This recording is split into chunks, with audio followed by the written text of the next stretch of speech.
Mesdames et messieurs, bonsoir et merci de votre fidélité à votre télévision régionale Prestige TV, mais aussi à votre nouvelle chaîne de radio Prestige FM qui émet en modulation de fréquence sur les 95.5 FM pour être au diapason de l'actualité d'ici et d'ailleurs. Et vous avez raison, la grande édition.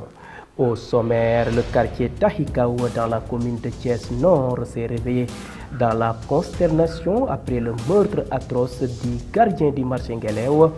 Témoignages dans cette édition.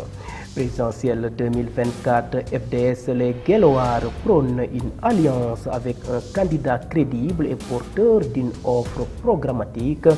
Dr Babacar Diop l'a fait savoir hier lors d'une rencontre avec les cadres de son parti. Après l'invalidation de la candidature de Karim Wade à la présidentielle de février 2024, Mor Diouf exige la réintégration du président de la coalition Karim 2024. Il a tenu ses propos lors d'une rencontre à la permanence Boubacar Sall. Le suivi de l'actualité internationale et la page sportive mettront à terme à ce rendez-vous d'information. Merci de votre fidélité. Le développement, c'est dans une poignée de secondes.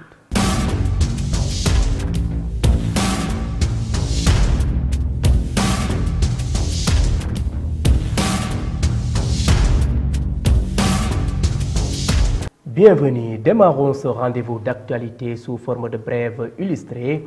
Le quartier Tahikaou dans la commune de Thiès Nord s'est réveillé dans la consternation après le meurtre atroce du gardien du marché Ngelew, le nommé Hassan Diop, âgé d'une soixantaine d'années et qui assurait la surveillance des lieux, a été retrouvé mort dans des conditions inhumaines.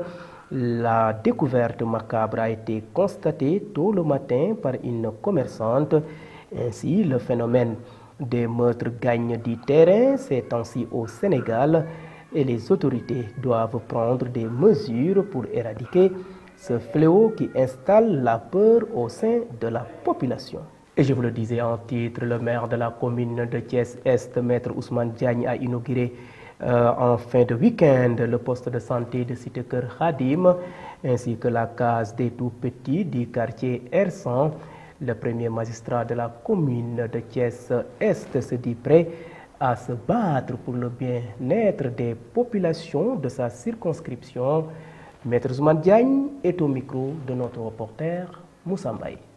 Ce projet est le fruit d'un long processus. Depuis très longtemps, les habitants de la cité Keur Khadim avaient manifesté le vœu de disposer d'un poste de santé.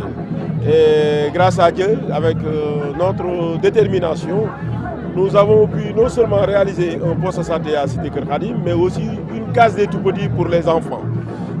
Vous le savez, notre credo au niveau de la commune de Thiès, c'est l'éducation, c'est la santé. Un corps sain dans un esprit sain dans un corps sain. Nous avons une commune où tout est priorité. Et seul le quartier Cité Keur Khadim à lui seul pourrait engloutir valablement le budget de la commune de Thiès. Ne parlons pas de quartier Cité Lamy, Fayou, Cité Senghor, les quartiers DVF, R100, Diamaguène, Darussalam 1 et 2, sans parler des parcelles assainies. Et nous ne nous arrêterons pas en si bon chemin. Nous avons inauguré le poste de santé de Sidéniar, complètement réfectionné. Nous avons inauguré le poste de santé de Fayou, qui est un poste de santé neuf avec une maternité et un dispensaire. Nous venons de terminer l'inauguration du poste de santé et du dispensaire de la cité Keur Khadim. Et prochainement, nous allons inaugurer le logement du personnel du poste de santé de R100. Et après, nous allons inaugurer le poste de santé de Keur Serigne Ablaye Yakhine.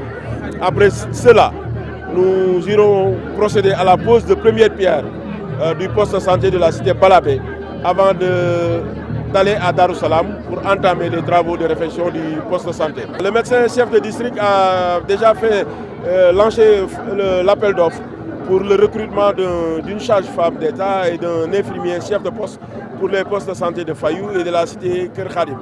Et comme je l'ai dit tantôt, je crois que le coût global de ce beau édifice est de coût de 78 827 000 francs.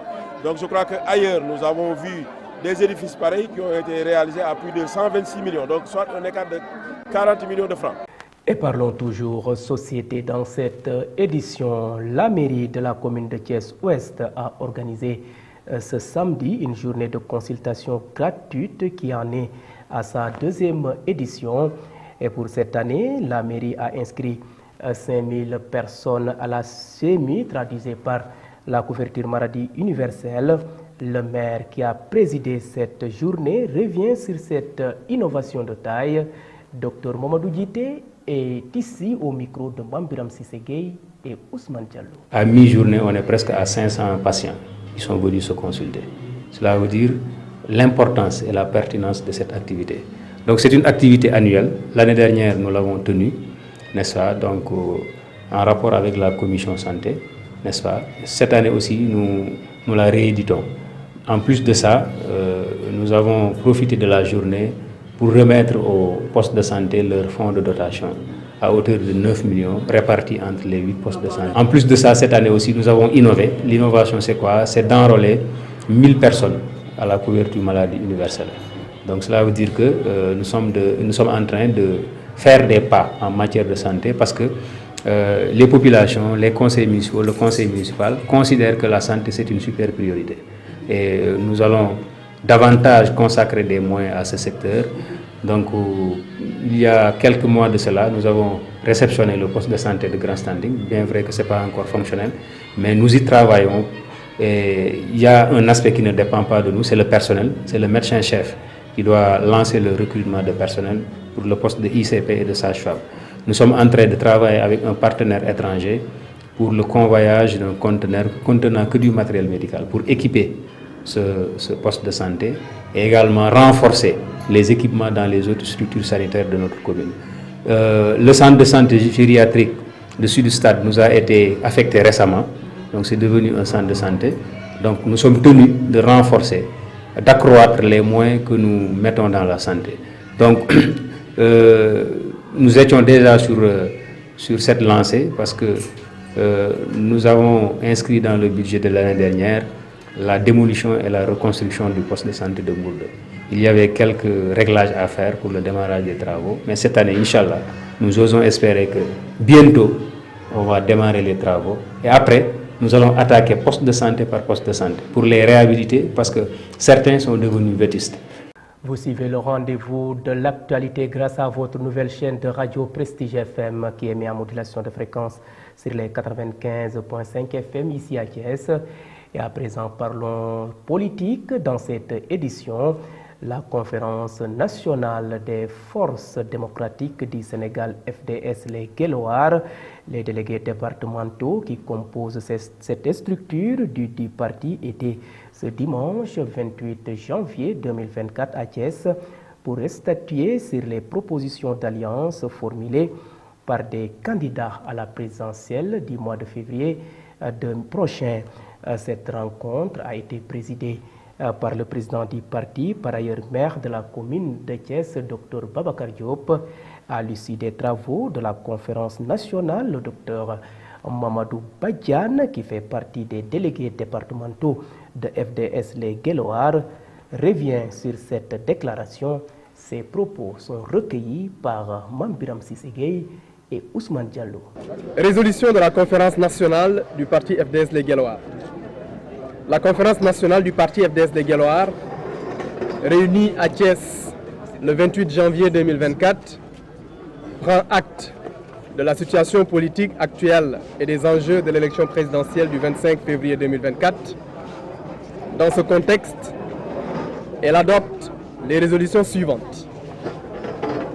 Considérant l'enjeu de l'élection présidentielle de février 2024, qui est une occasion historique de tourner la page de plusieurs décennies de gouvernance fondée sur la corruption, le détournement des ressources publiques et les dérives autoritaires, et d'ouvrir par la même occasion un nouveau cycle de gouvernance porteur d'espoir et de progrès, consciente de l'impérieuse nécessité de restaurer l'état de droit et la démocratie dont la survie est gravement menacée par la volonté manifeste de Macky Sall de faire de l'appareil d'État un instrument de répression et la liquidation d'adversaires politiques, considérant que le système de parrainage appliqué n'a été ni un filtre démocratique, ni un baromètre sérieux pour évaluer la représentativité des candidats, mais plutôt une opportunité pour Macky Sall et son régime d'éliminer de la course à la présidentielle au moyen d'une odieuse farce électronique. Le candidat de FDS, les Guelwaars, Dr Babacar Diop, et d'autres leaders de l'opposition radicale. Examinons les profils des candidats ayant soumis une offre d'alliance à FDS, les Guelwaars, en vue de la présidentielle du 25 février 2024. Soucieuse de contribuer activement à la présidentielle de 2024 par une alliance avec un candidat crédible, ancré dans l'opposition et porteur d'une offre programmatique en phase avec nos valeurs et nos convictions. Et politique, toujours face à la presse, ce samedi 27 janvier 2024, le mandataire du Parti démocratique sénégalais, à Thiès, est responsable au niveau de la coalition Karim 2024. Mor Diouf et ses camarades, membres de la fédération urbaine de la Cité du Rail, ont évoqué le rejet de la candidature de Wade Fils et demandé sa réintégration sur la liste des candidats retenus pour participer à l'élection présidentielle du 25 février 2024. C'était en marge d'une réunion d'information qui s'est tenue à la permanence Pencum Boubacar Sall. Mor Diouf, que je propose de suivre au micro de Cheikh Fall.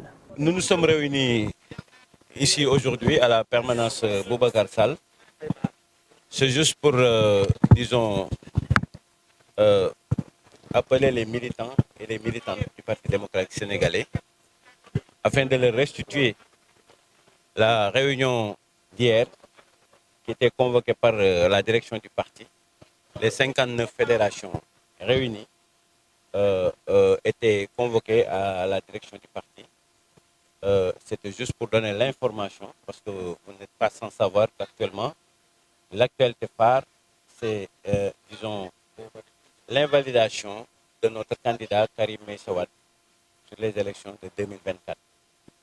Alors c'était le prétexte quand même pour convoquer toutes les 59 fédérations, de les informer, de les armer et surtout aussi de les requinquer, parce que nous venons juste d'une organisation du parti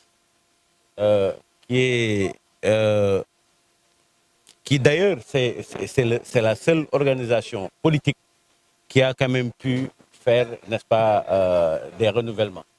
Donc à l'issue de ce maillage au niveau national, nous avions quand même été partout, ici et au niveau de la diaspora, fin prêt, n'est-ce pas, pour attaquer les élections présidentielles. Avec Karim, bien sûr, parce que d'après les informations que nous avons eues, issues du coordinateur national des élections du Parti démocratique sénégalais, M. Magassi, toutes les conditions ont été réunies pour que notre candidat soit reçu. Donc, sa candidature était recevable. Nous, présentement, nous le prenons plus comme un Tcherno, mais c'est un Almouda. Parce qu'il a agi, donc il faut dire désormais Almouda Alassane Sall. Vous pouvez dire talibé, quoi, parce qu'il n'est plus Tcherno. Voilà, Amadou Ba. Donc je pense que c'est il a quand même passé à côté. Parce qu'il devait normalement rendre la monnaie à Maître Abdoulaye Wade.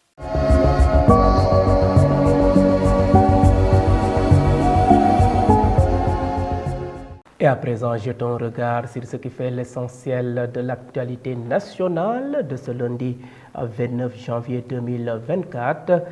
Bassirou Diomaye Faye est le candidat de notre projet pour la présidentielle de 2024, selon Ousmane Sonko. Le suivi de l'actualité nationale, c'est l'affaire de Mame Birame Cissé Gaye. L'actualité nationale dans une déclaration préenregistrée diffusée hier dimanche 28 janvier 2024, Ousmane Sonko, figure politique importante du pays, a révélé son choix pour le projet qu'il soutiendra lors des élections présidentielles du 25 février 2024. Sonko a clairement indiqué que Bassirou Diomaye Faye est le candidat de notre choix pour la présidentielle de 2024. Cette déclaration intervient dans un contexte politique tendu alors que les Sénégalais se préparent à élire le prochain président. Parmi 20 candidats, Ousmane Sonko, connu pour ses prises de position franches et son influence au sein de certaines factions politiques, apporte ainsi un soutien public à la candidature de Bassirou Diomaye Faye. Suite à la décision du Conseil constitutionnel établissant la liste définitive des candidats à l'élection présidentielle du 25 février 2024, un groupe parlementaire d'un parti politique a cru devoir s'attaquer ouvertement à deux éminents membres de cette haute juridiction pour des soupçons de corruption et de conflit d'intérêts. Sous ce prétexte, l'Assemblée nationale a été convoquée en séance plénière pour la mise en place d'une commission parlementaire ayant pour mission de les entendre. Tels sont les mots des membres de l'Union des magistrats du Sénégal, UMS, pour cramper le décor. Toujours dans son communiqué de presse, l'Union des magistrats du Sénégal appelle tous les magistrats à faire bloc autour des collègues et rappelle aux acteurs politiques de tous bords ayant vocation à diriger l'État la nécessité irréductible de respecter les institutions de la République. Terminons avec le garde des Sceaux. Ministre de la Justice, Aïssata Tall Sall, a officiellement inauguré le nouveau palais de justice de Rufisque, marquant ainsi une étape cruciale dans le programme de modernisation des infrastructures judiciaires. Ce bâtiment ultramoderne et démis de travaux est bien plus qu'un simple construction. Il incarne la volonté de moderniser l'ensemble du système judiciaire, des procédures aux infrastructures, afin de garantir une justice plus efficace et accessible pour tous. C'était tout pour cette actualité nationale.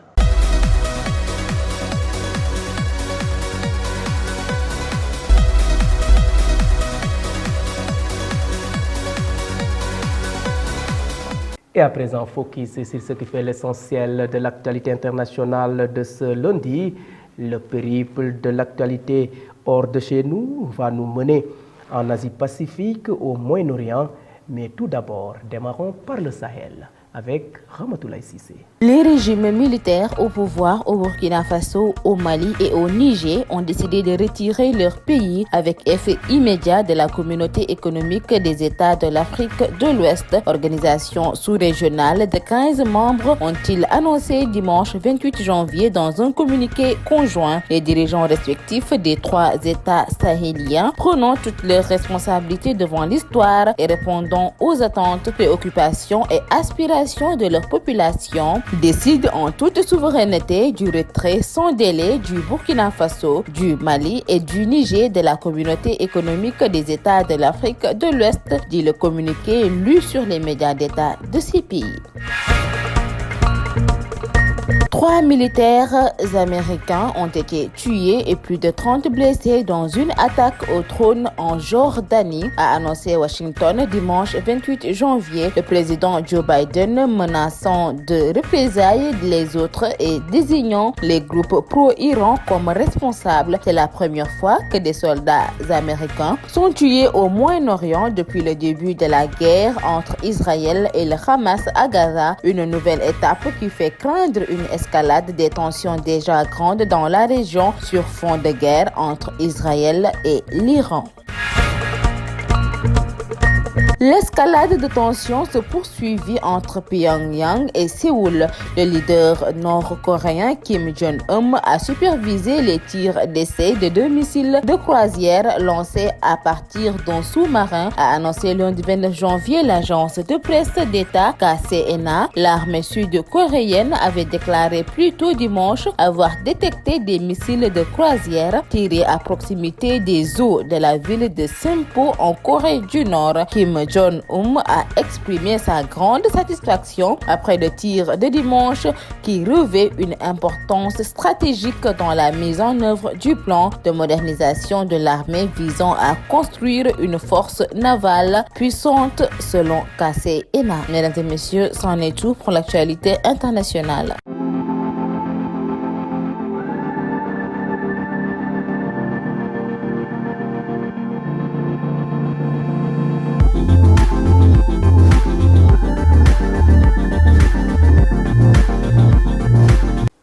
Bouclons cette édition par une note sportive. L'actualité sportive de ce lundi est marquée par la Coupe d'Afrique des Nations, la 34e édition, qui se joue en Côte d'Ivoire au pays des éléphants.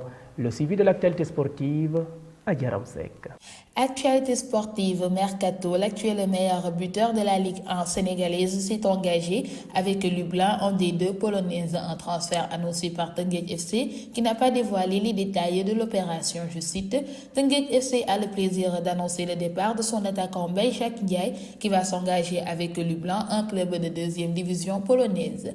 À cet effet, Teungueth FC remercie chaleureusement Mbaye Jacques Ndiaye et est fier d'avoir pu compter dans ses rangs l'un des meilleurs joueurs de son histoire à qui il souhaite beaucoup d'autres succès pour la suite de sa carrière, a réagi le club rufisquois dans un communiqué ce dimanche. En 2023, la Guinée s'est qualifiée pour les quarts de finale de la Coupe d'Afrique dimanche en battant la Guinée équatoriale 1-0 grâce à un but inscrit dans les dernières secondes du temps additionnel par Mohamed Bayo. Le plus tardif en match à l'élimination directe dans l'histoire de l'épreuve. Elle affrontera au tour suivant la République démocratique du Congo. Les Guinéens ont joué en supériorité numérique à compter à partir de la 55e minute après l'expulsion de Federico Bicoro. Ils se sont vus refuser un but sur orge à la 52e alors que les Équato-Guinéens ont raté un penalty à la 69e. C'est une belle tête de Mohamed Bayo à la 98e minute qui a finalement envoyé la Guinée en quart de finale à l'issue d'un match qui ne s'est réellement animé qu'en deuxième période. Terminons cette note sportive dans cette CAN 2023. La République démocratique du Congo est de retour. Les Léopards ont dû attendre les tirs au but pour dompter l'Égypte réduit à 10 lors de la 4e huitième de finale de cette Coupe d'Afrique des Nations, un but partout, et obtenir pour son retour à la compétition après l'absence en 2021 et au terme d'une folle séance de tirs au but 8-7 le droit de défier la Guinée, bourreau de la Guinée équatoriale un peu plus tôt dans la soirée, et c'est ce qui met fin à cette note sportive. Djaramsek, merci à vous donc pour l'actualité sportive. Mesdames et messieurs, c'en est tout. C'était le rendez-vous de l'actualité sur votre télévision régionale Prestige. Vous étiez très nombreux à nous suivre à l'étranger grâce au réseau IPTV. D'autres optent pour nos différentes plateformes, à savoir le site d'information www.prestige.com, les pages YouTube et Facebook Live de Prestige. Et mention spéciale à nos auditeurs qui nous ont suivis grâce à cette nouvelle chaîne de radio Prestige FM qui émet en modulation de fréquence sur les 95.5 FM ici à Thiès. Et gardez la fréquence sur les 95.5. D'un moment à l'autre, je vous retrouve pour le suivi de l'actualité en Wolof. Merci et bonne fin de soirée.